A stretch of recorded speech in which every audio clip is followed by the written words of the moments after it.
Loaders. Before we start to look at the code you'll use when loading complex objects or scenes, let me first give a plug to the site where I got the assets for this video.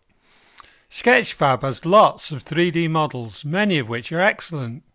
3D assets come in many different formats, and when working with Three.JS, the best format to use is a GLB file, a binary version of the GLTF format. This format is a relatively new one, and to be honest, you're really unlikely to come across assets in this format. Blender's a great tool to edit and export assets, and it's super easy when using Blender to export an asset as a GLB file. Once you have a GLB file, I recommend using Don McCurdy's excellent online GLTF viewer app. You simply drag your GLB onto the screen to see it in its full glory. If the GLB includes animation, it will be playable. It's a very useful tool for Three.JS developers.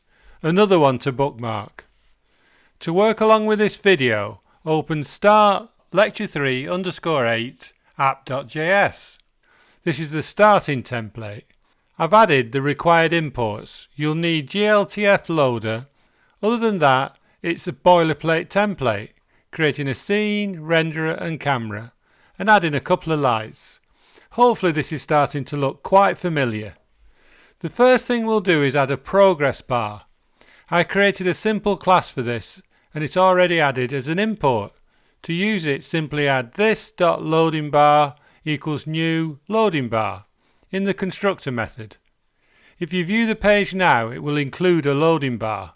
It doesn't do anything. We'll need to add code in the loader to update the bar as the asset loads.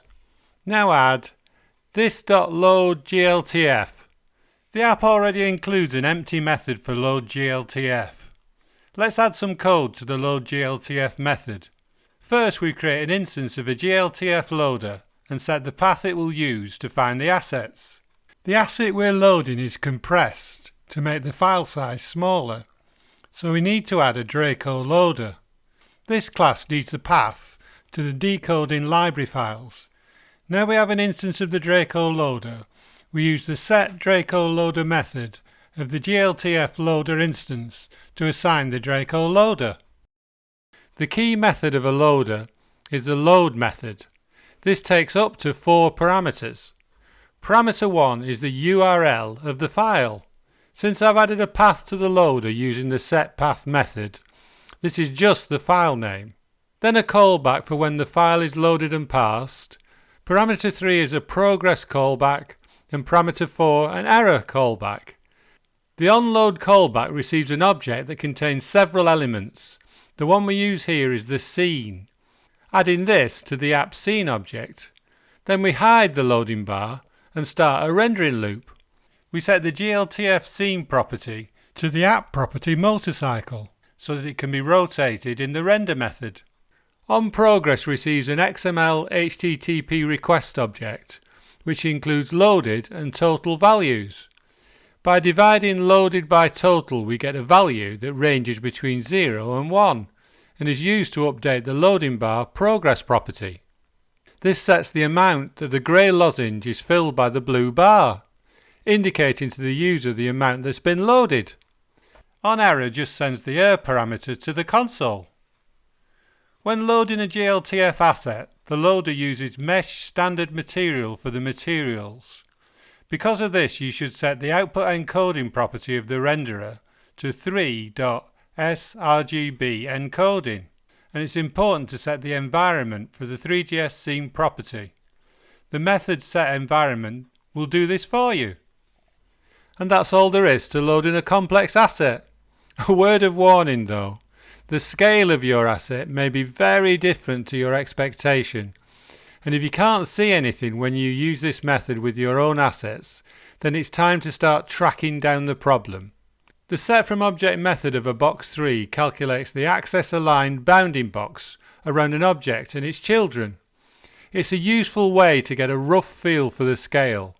Once initialized, the box 3 instance has min and max properties. These are vector3 instances, and we create a console log string. We're using to fix2 here, and this rounds the value to just 2 decimal places, making it much more readable. Save and refresh, and we can see that in this example the values are in the range plus or minus 0.04 to 0.11. If you find yours are in the range plus or minus 10,000, then the camera positioning needs to be radically changed, or you need to use the scale property to scale the size of the gltf.scene object to a more suitable value. Great work!